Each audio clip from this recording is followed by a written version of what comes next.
Let's talk about the market. Here's what I think is going to happen. So I heard that the Feds had not curved off inflation. So I've heard that into March, they may do interest rate bumps again. So the question that I have had often is it a good time to buy? Your reply to that was what?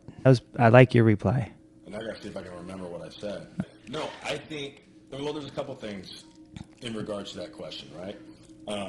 Number one, like, how do you want to live your life, right? Like, I think that's an important thing, because if you're going to try to time the market, it's never going to work. I mean, you take the best education that we have and try to make the best decision based on the information that we have.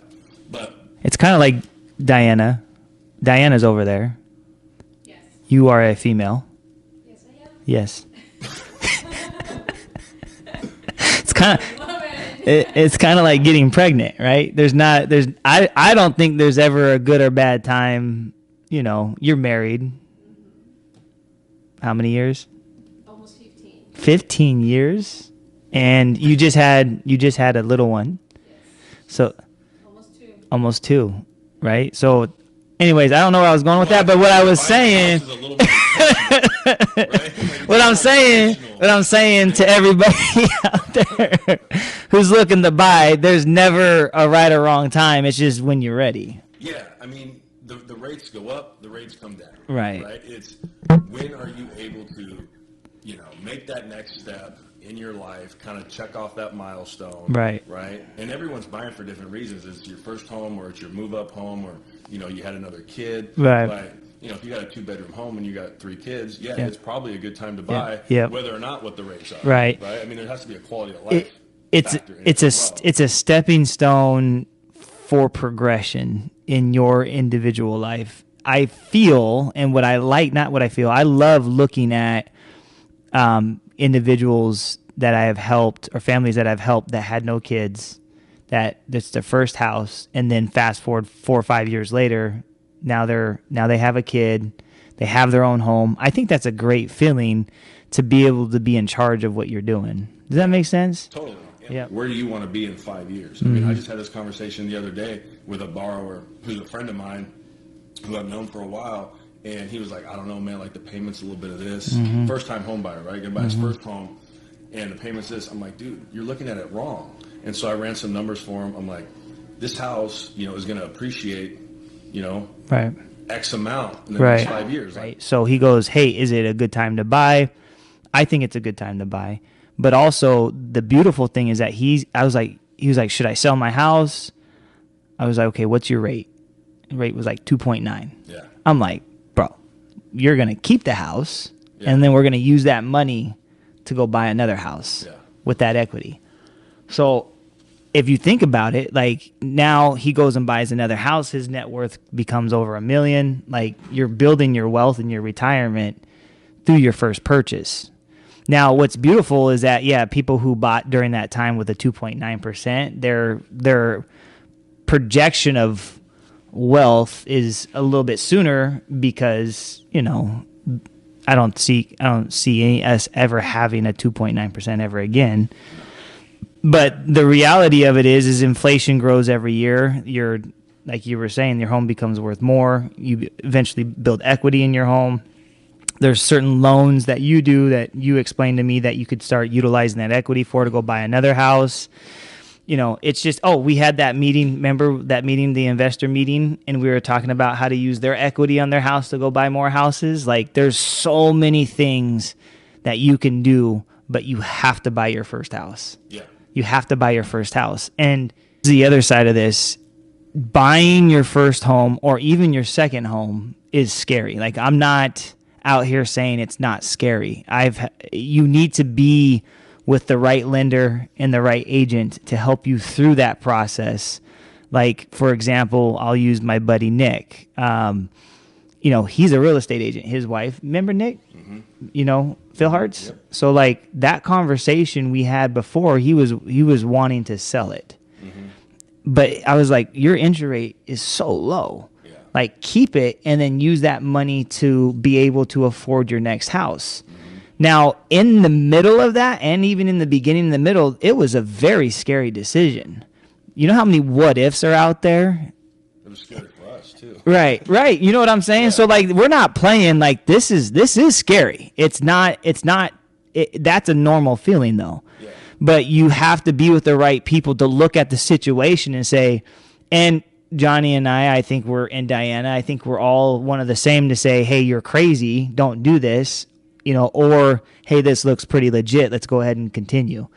Yeah. Like there's good and bad agents, just like there's good and bad lenders that have their own, motives. But I think the most important thing is to get with the right people. We're sounding like we're promoting ourselves, but that's the thing is whether it's us or somebody else, like you have to have the right crew in your corner to be able to look at something and say, hey, you should keep this house and go buy another one.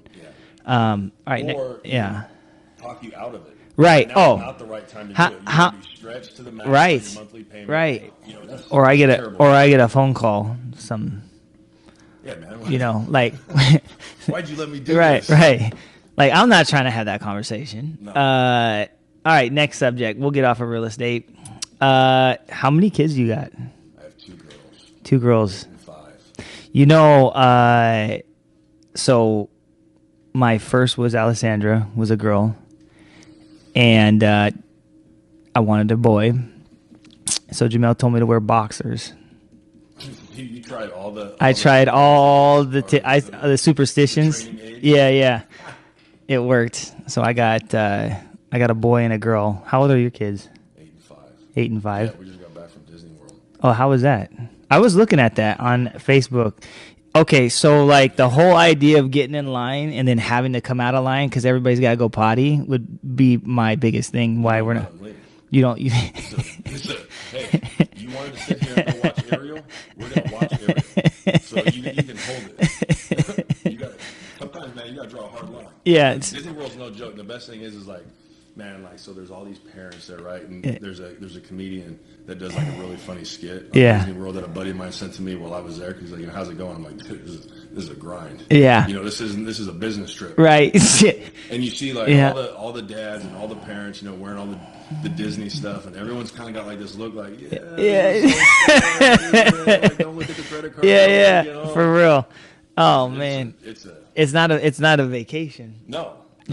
But I will say this, it is worth it. Yeah. One time. Yes. You give me for one time Disney World, and I'm not coming back. Yeah. What's it like being a dad to 2 daughters?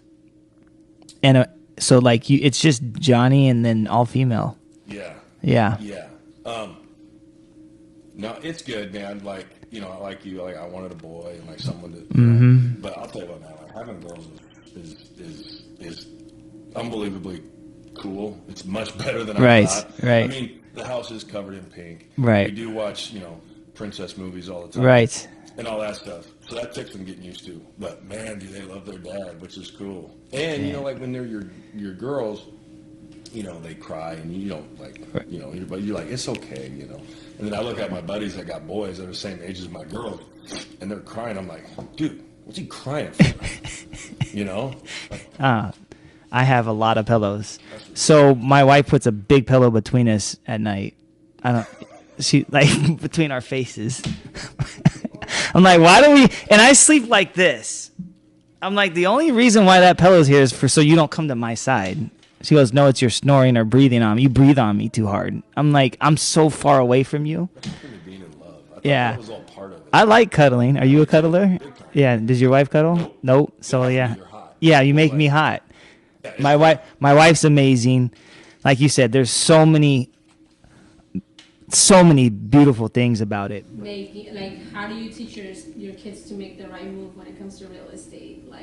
How do you teach your kids about real estate? Now that you guys are into real estate, do you have any ideas on what your kids are going to be doing? Because I wish I knew what I know now when I was 18. Oh. Yeah, I don't think our parents knew about real estate as much as we do. Maybe not. My parents were pretty savvy in it. I mean, they weren't agents. Right. They weren't in mortgages or they weren't in it, but they were pretty savvy about it. I mean, I remember like growing up, like we had a cabin that we sold. They had a Yeah. couple pieces of property that they sold. Yeah. And then as I got older, you know, they started getting a little more aggressive and doing some more stuff. Right. You know, but I mean, probably is just by watching that, it kind of piques your interest a little bit. Mm-hmm. You know, I mean, maybe that's the answer to your question. I mean, like By you just being saw around your it. parents doing it. Yeah. You know, one thing like with our kids, like we don't not have conversations around them. You know, like, you know, we have a cabin. We're always looking at doing different things. And I mean, we just have these conversations in front of them. And every once in a while, you know, the thumb comes out of the mouth or whatever. Yeah. In itself. But they'll kind of like perk up and like, what Yeah. you talking about? You know, something like that. I mean, the one thing that has been kind of cool with my 8-year-old is like we're going to basketball practice, right? And like she rides with me while I'm listening to books. You know, I'm like, hey, you want to listen to this book? And she's like, all right. And, you know, she's reading now and stuff. So we'll listen to like, you know, 5 minutes of it. And then I'll stop it and be like, so what'd you think of that? You know, and just start trying to like get her mind working, you know. Like I think the thing was on habits, right? So we're talking about like good habits because my oldest daughter eats terribly. And she's like the only one in our family. Like she would live off pizza and carrots. Oh, man. Right? And it's like. It's a good life. Yeah. Right? Yeah. But like just starting to introduce those things to her, and then also too, like I'm a huge believer in like who are your kids around? Like yeah, they're gonna hang out with other kids, but who are those kids as parents? Right? Like what kind of, if you go drop your kid off at a play date, you know, or whatever, like who are they gonna be around? You know, I think that's very important. Yeah, I also agree. I didn't have, so my mom and dad, not necessarily conversations about real estate, but a lot of it, you know, was about risk. So they started a business. They took on a lot of risk. They did a lot of things. And so real estate for me, I fell into it kind of naturally because it was a risk, you know, starting off, getting into it. Before I was an agent, I was a wannabe investor, trying to flip houses and do stuff. I want my kids to understand this, and this is probably something I even tell adults. If you think okay, now don't get offended, but if you think your home is your biggest purchase in your life, you are putting a ceiling to your way of thinking. So if you think your home right there that you just purchased is the biggest purchase in your life, you're putting the ceiling to your thinking. What I'm saying is that you shouldn't think that you're just going to buy one house. You know what I'm saying? It should be multiple houses. It should be hundreds of houses if you can. Like your one home shouldn't end you from going and buying another home and another home and another home. Yeah, exactly. So like and I've been able to, through the years, my kids are finally getting that. You know, my daughter's like, I want to have multiple houses.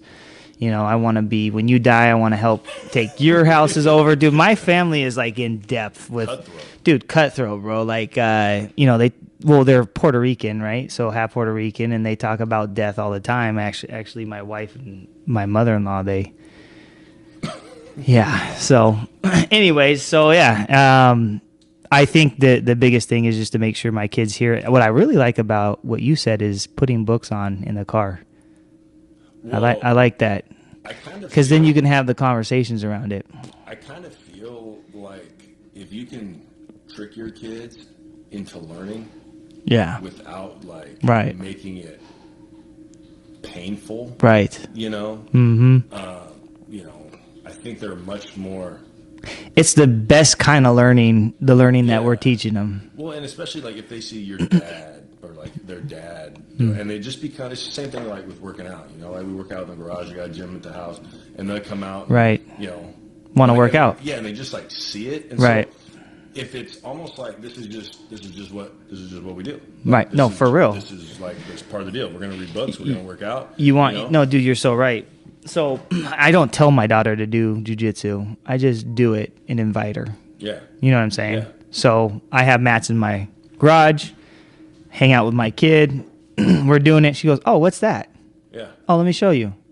We have fun. She does jiu-jitsu for like 10 minutes, and she's like, okay, I'm done. Walks out. I'm like, that's great. Perfect, right? I run. What does she do? She starts running. Yeah. You know, it's just how it is. Yeah, we'll go to the field. You know, me and my wife will run. They'll just run around. Right. You know, but it's like part of the day. Right. You know, we work out. We're gonna do this, and you know, same thing with like eating and you know, whatever. You get miserable. Right. They're gonna be like, oh, working out sucks. Exactly. Or, you know, they're gonna reach a point where I think like a lot of people are, where they didn't grow up doing it, and now it's like such a bigger step to do it because they don't already have that pre-programmed in their day. What dude, that's a whole topic I'll get into another time. Talk a little bit about sports. It's always a hot topic. What were you asking about? So so Jamel and I were having a conversation about you were a sophomore when I was a senior. I went to Bethel. Don't say that. I went to Bethel too. From your year down, the amount of D1, D2, D3 athletes was incredible. The amount of D1 athletes your year and our year was incredible. The amount of guidance that some of these, I would say you probably know more than I, and you probably know more D1 athletes than I do. Pretty sure you do. The amount of guidance that these athletes have in high school is not, like if we were talking the other day and Jamel was like, look, if I would have known 10, 12, 20 years from now that my life would be like this, or that that this would be a direction, I wish I would have took college in a different direction. Does that make sense? Yeah. So like he was like, well, if I would have went to where Blaine went, like military, some kind of academy, right? Military academy, he would be an officer, 10, 12 years in there, and he would be retired at maybe even 20 years. He would be retired. He would start when he was 17. So what it would be in 37, the age we are now, with full pension, retirement, and everything, and then starting his life there. Like that would have been a much better move, knowing that your life would have been this. But I don't know. So what's your thoughts on, I don't want to offend anybody that, that we know back in the day, primarily coaches or whatnot, but I don't think it was the most accurate guidance for guys like you, Jamel, and everybody else. Okay. I don't know if that's a true statement. No, I don't think it's a true statement. I think it is the quintessential hindsight is 20/20 right argument. If you're going to sit back and go, like if you're, first of all, good luck telling a 17, 18-year-old kid anything. Okay. Right? Yeah. Like, I mean, true. we would agree. Like, you yeah. ain't going to tell me nothing. Right? I'm going to make my own decisions based on what I want to do. Right? The other thing is, if you're going to take like Jamil, for example, like he was going to play at UCLA. Guys that are good enough to go to UCLA aren't thinking about what I'm going to be in 10 years, right? Mm-hmm. They're going to college to go to the NFL, right? I was the same way. Going to the NFL, or I thought I was, right? Like you're not thinking about, well, if I go to this Air Force Academy, I'll be able to parlay that into medical school, and then I'll go be a brain surgeon, and then I'll be retired at 37. Throwing my time, like you're not thinking like that. The other thing, it's not that easy, right? Like if you're gonna sit there and go, yeah, you go to the Air Force Academy, do you know what life is like there? Like you're in the military, man. Like you gotta chew your food a certain amount of times. You gotta recite all these things. Like you can't walk on the grass. Again, I talked to Blaine when he was going through that. He was miserable for like the first 2 years, right? Like, it's one thing to sit there and go, yeah, if I would have known, right? Or say it wasn't the military academy. Say it was if someone would have told me, like, if I just would have, gone to Yale.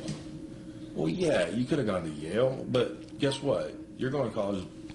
Yeah, you get a degree and all that stuff, but when you're 18, you're going to college to play football. Right. Like, you want to go to Yale and it's cold and play in front of 1,000 people, or you want to go live in LA, go play in the Rose Bowl in front of 100,000.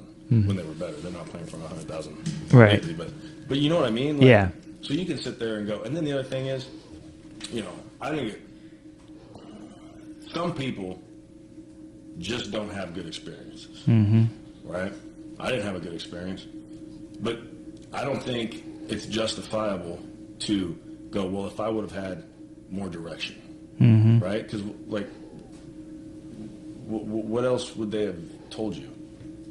You know what I mean? Like, hey, you're really not that good. I don't know why this school is recruiting you. You're not that good. What you should think about doing is going down a level and going to this school because you've talked about being an engineer and they're a good engineering school.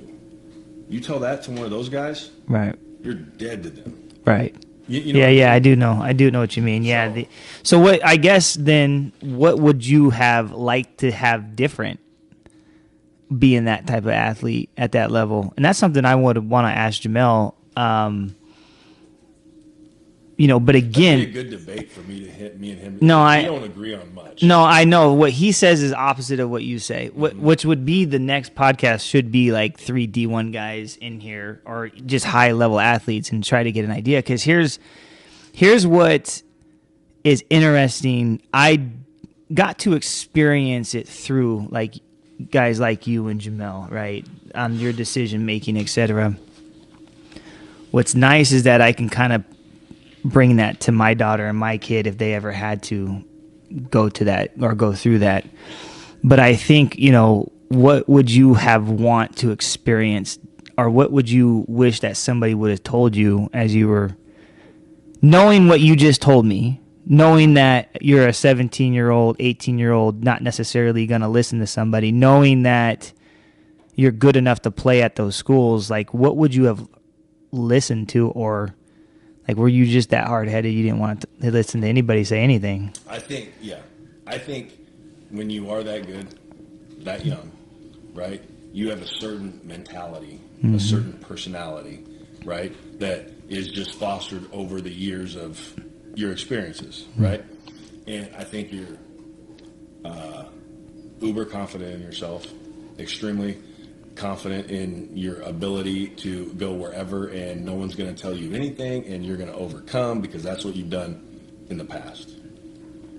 I think there's an extreme amount of luck involved. Okay. Do you pick the right spot at the right time with the right coaches? And then if you do, you'll have a great career and it'll be great. One name that comes to mind is Brandon Gibson.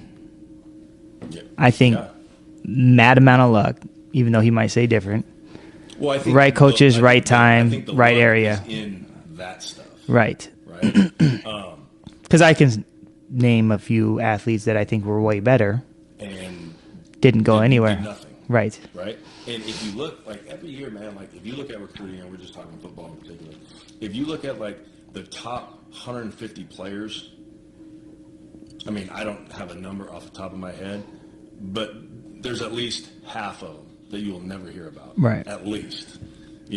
Probably another, 150, so 75. So of that, maybe 25 guys aren't even going to get into school because of academics, right? And again, these are guesses, right? But I'm just saying, like, if you just look at a recruiting class, that's why I have a different take on it. Like, right, if you're going to say, oh, playing the NFL is so difficult, to a degree, yeah. But it's also a game of attrition, right? If you look at 25 guys that come in on a recruiting class, right? I mean, I just look at the numbers of like when I played, right? Of those 25, a couple of guys aren't going to get into school academically, right? A couple of guys are going to get kicked out of school for doing whatever. Right. Grades, they get arrested, don't want to play anymore. A couple of guys are going to quit. A couple of guys get injured. So now you're down to 10, 12 guys from that class, right? And then of that 10 to 12 guys, one, how many of them are good enough to play in the NFL? And then how many want to, right? Because there's a lot of guys after 4 or 5 years that maybe could be a fringe guy, undrafted free agent, maybe whatever. Live that life. Like, right. I'm done. Right. I'm beat up. Like, I don't want to do it anymore. You know what I mean? Unless you're a quarterback. Because they pay backups a ton of money. Oh, my goodness. So, I mean, that's why. Like, special teams. I just think, like, Like there's so many good players. I mean, like I played that Army All-American game? Yes. Right? So there are 6 quarterbacks. Okay? 6 quarterbacks. 1 played in the NFL. 1 out of 6. And those are the best guys in the country. Right. You know what I mean? What happened to the others, do you know? Well, one guy doesn't count because he ended up being a first rounder in the baseball draft. Okay. So right. he pitched for a lot of years in the big leagues. One guy went to Florida, Chris Lee, won a national championship, but he didn't make it in the NFL. Kyle Wright played at Miami, started for a couple years. He didn't make it in the NFL. Drew Tate, I think he transferred. I don't really know what happened to him and me. No one knows what happened to me. Right. You know, so of those 6 guys that were supposed to be the best in the country that year, right? 1 played in the NFL. Nutrition, guidance, luck, I think all of it. All of the above. I think it's big. You know, if they had a Johnny Durocher right now to talk to all of them, probably would be a better chance. I just feel like if there was somebody there like you sitting there and saying, "Okay, here's the next," I'm pretty sure they might have. Did you have anybody? Yeah. Guys, I mean, you know, you. But again, your network grows. Yeah. You know, but anyways, again, it just makes me frustrated to see that and be like, I know you're better than this guy, and you didn't. You know, this didn't happen to you, but it happened to him. Yeah, but there's guys that are in the NFL that I look at that I've talked to, and I'm like, dude, like. You know who was ranked behind me coming out of high school? Huh. Jamarcus Russell. Okay. Mm-hmm. Remember him? Yeah, right? I do. First yep. pick overall. You're right. Okay. He didn't last. Matt Ryan. Right. Wow. Yeah. Dude, every time you don't think it causes me some consternation. Yeah. I would watch him play. Right. I'm like, oh my God, how did this happen? Now, right. I mean, he's probably going to be close, probably the fringe Hall of Famer. That's crazy. You know what I mean? So right. It's just like, man, it's not. I'm not the only guy that's ever happened to. Right, and I've seen it happen to a whole bunch of people, a whole bunch of athletes. And guess what? It's going to happen next year, and it's going to happen the year football, after that. basketball. I see it happen in baseball. Yeah, there's only so many guys that can play baseball. Baseball, war of attrition. Right. How long do you want to be broke? Right. How long can you? Yeah. Not right. Get hurt? I was talking. How long can you swing it? How long till you find a woman that can handle it? Right. That's the thing. Is so. Married now? Oh. Okay, I'm moving home. I'm gonna go. We're done. Right. What happened to me? Right.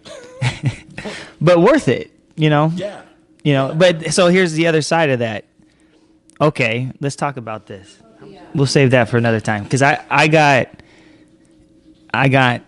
something for next time. All right, so there's that. This will all be dialed in for you guys. Hopefully you got enough of it. If there's anything you guys want to hear Johnny to talk about or kind of us to kind of, spread on, let us know. I think there's many more to come. I think our biggest game here is consistency. That's it. It went by like an hour. I know. They just had to listen to us talk.